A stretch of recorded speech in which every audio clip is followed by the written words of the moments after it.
welcome to another episode again. My name is Sir Boach, and today we are doing indices and logarithms. I want you to pay attention because I'm going to make some very, very important comments and things that we have to notice as far as indices and logarithms are concerned. Now, we will take it slow using real life examples to explain indices and logarithms. So I want you to take note and understand what we are doing. Now, our first part is the laws of indices. Now, before we start, if you've not yet subscribed to the channel, kindly do so right now. Thank you very much, and also like this video so that others can also see. You can also share to your groups and what have you, so that people will also see this video as we move along. Now, let's start with the laws of indices.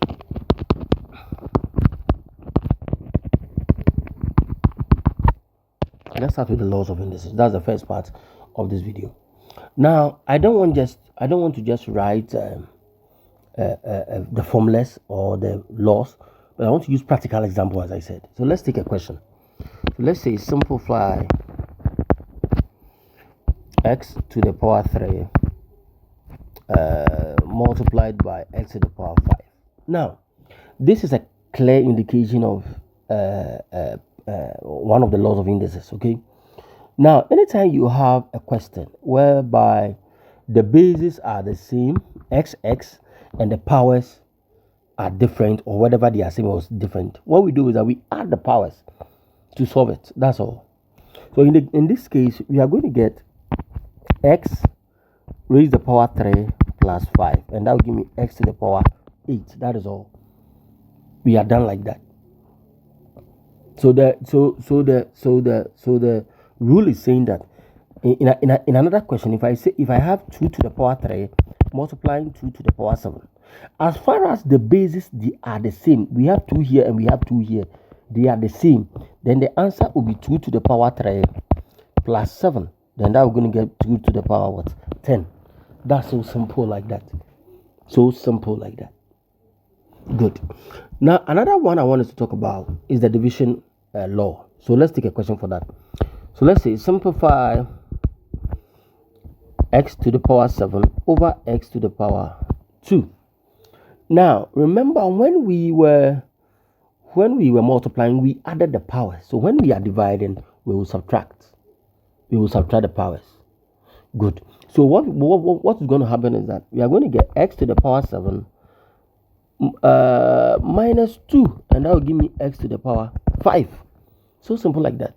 If I want to give you a real question, I'm going to get 2 to the power, let me use 7 again, over 2 to the power 3. And we are going to get 2 to the power 7 minus 3. And that will give me 2 to the power what? 5. So when they are dividing, we subtract. And when we are multiplying, we add. Now let me put this one in another way for you to understand. X to the power 7 over x to the power 2. The x to the power 7 simply means that we have x 7 times over 2 x. And when they add, we can cancel this with this with that, and we will left with what? X to the power what? 5. How many x are there? We have 5. So you can even put it in this perspective and understand it clearly from that. So we are done with about 2 of them, right? Now let's go to the next one. So we have to simplify x to the power 3 all raised to the power 4. Now this is very, very simple. What we will do is that because there is a power and there is also a power, the 3 is a power and the 4 is a power, we multiply them. So we're going to get x to the power 12. So simple. In a real case, if we have 2 to the power 3 multiplying another raised to the power 4, it means that let's multiply 3 and 4, and we're going to get 2 to the power 12. Sorry, not 12, but 2 to the power 12. So simple like that. That is how it's going to be. Now, one statement that every math student should know in the back of the head is this one: x to the power 0. Any number raised to the power 0 is what? 1. Any number raised to the power 0 is not 0, it's 1. If I have 100 to the power 0, it will give me 1. If I have 1000 to the power 0, it will give me 1. If I have a, b to the power 0, I'm going to get 1. Is that okay? AP to the power, anything raised to the power 0 is 1. So if I give you 4 plus x to the power 0 is the same as saying 4 plus 1, and that will give me what? 5. So simple like that. Have this thing in your head. Every math student must know this. Okay, so that is it. Now let's move on again. Now let's take a question.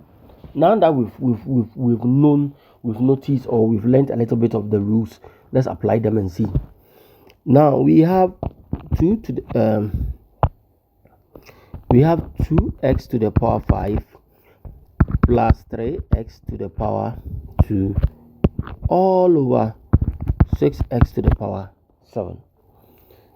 Sorry, this is times. Okay, so with this one, what will happen is that we can because the x is to the power 5 and the x is the power 2, we have x here and we have x here. The number that comes in front of it, now to work on this, you see there are numbers over there. The numbers are not the same, but that one doesn't care. We don't even care about that. They are numbers, so I can just multiply. 2 times 3 gives me what? 6, and I just write my 6. But the most important thing is the letters. We have x here, we have x here, and they are multiplying. So if we are multiplying, as we did for the first example, when we are multiplying, we add the powers. So we are going to get x to the power what? 5 plus 2, and that will give us what? 7. All over 6x to the power what? 3. Now here, we can see clearly that this 6 and this 6, they are numbers, so we can cancel them. Now we'll be left with x to the power 7 over x to the power 3. Then from there, we can have x to the power 7 minus 3, and that will give me x to the power 4 as our final answer. So our final answer for this simplification is x to the power 4. X to the power 4. X to the power 4. Now let's continue with another. Example. So we have to simplify 2 raised to the power x being equal to 8. Now this type of questions, we have to, when we are solving it, we have to be very, very careful. And the most important thing is that anyhow the question is given, let's try and see if we can make all the bases the same.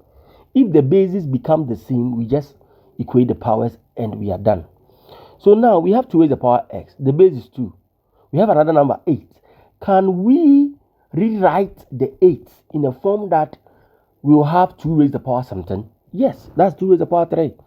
So we are saying that 8 is equal to 2 raised to the power 3. So now we are going to get 2 raised to the power x being equal to 2 raised to the power 3. And now that the bases are the same, we have 2 here and 2 here, we are going to say x is equal to 3. That is all. So simple like that. So simple like that. So simple like that.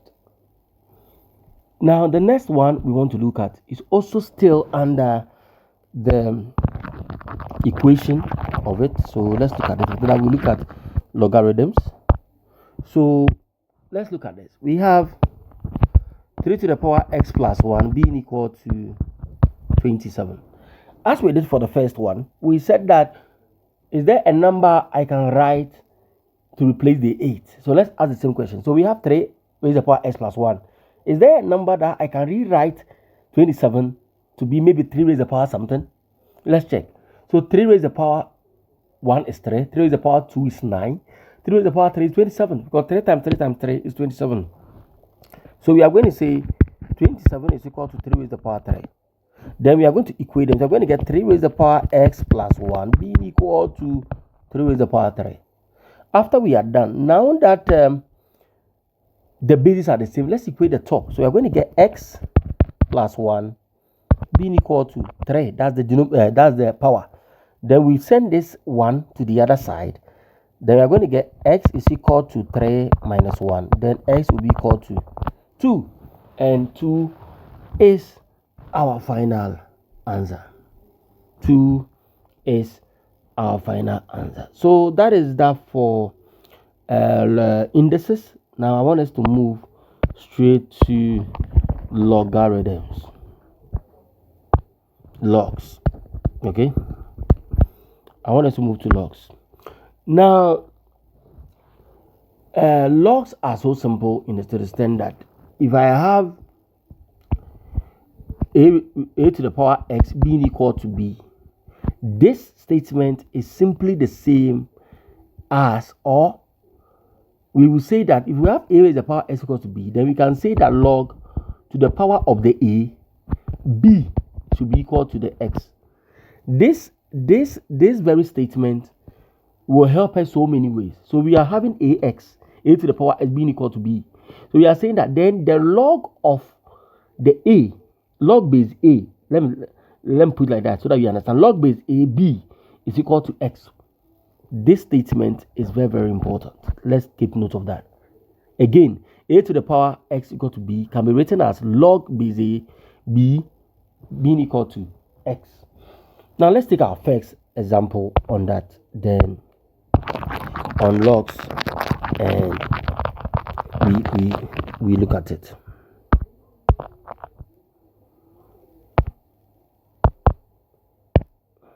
Okay, so we are saying evaluate log base 10 of 100. Now this statement is so unique in the sense that if we take 100, we are going to get 10 raised to the power 2. So if we are going to get 10 raised to the power 2, if this is 10 raised to the power 2, then we don't have a case. What we have is that log 10 of 100 will just give me 2. That's all. The power is 2. That is so simple like that. Now let's look at addition of log. So we have log 8 plus log 2 to add. Now this is a rule, so let's pay attention.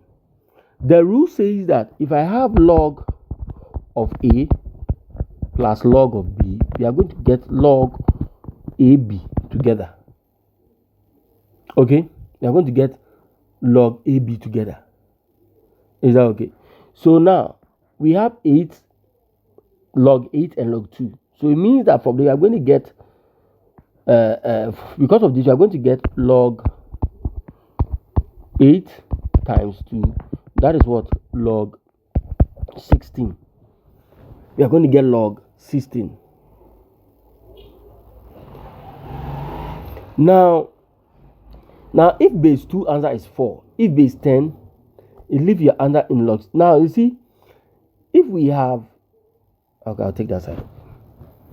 Okay, so let's look at the next one. Let's look at the next one and look at how that one will be done under logarithms. So we have log base 2x being equal to 5. Now we can rewrite this in index form. Remember, I said that if we have log, if I said that the first example I wrote here, the rule I wrote, I said if we have a to the power x being equal to b, then it's the same as log base x is like this, right? Log a raised to the power x equal to b is the same as log b base a being equal to what? X. Now we have this and we are told to solve. Okay, we are told to value, we are told to solve. Now the first thing to do is that we have to write it back in our index form. Now the question is given in this form, so we want to write it in this form. So how is it going to be? Now we can see clearly that the b, we are writing it from this form to this form. Okay, so we are going to get x being equal to 2 raised to the power what? 5. So simple like that. Then from there, 2 raised to the power 5, 2 raised to the power 5 is 32. So we are going to get our x being what? 32. It means that log 32 base 2 is equal to what? 5. So that is our final answer. Now what I want you to do for me is that we've come and end to the class, but I have some questions I want you to try. Okay, I want you to try them and let me know your answers in the comment section. I will reply to each and every comment that you leave. Don't forget to also share with your friends to also watch the video, and also try the questions. Yes, so these are the questions. 1 to 5, then evaluate log base 3 of 27. So we have simplify x to the power 4 times x to the power 6. Yeah, they are multiplying, so you know what to do, right? Then we solve 5 raised to the power x being equal to 125. Good. Then we also and the final one, we have evaluate log of 27 base 3. So these are your try work that I want you to do. Let me know in the comment section if you didn't understand anything here, and let me know whether you understood. Do this work and submit it. Write your answers in the comment section. I will attend to each and every one of you. I am out for now. See you in the next episode. Bye bye.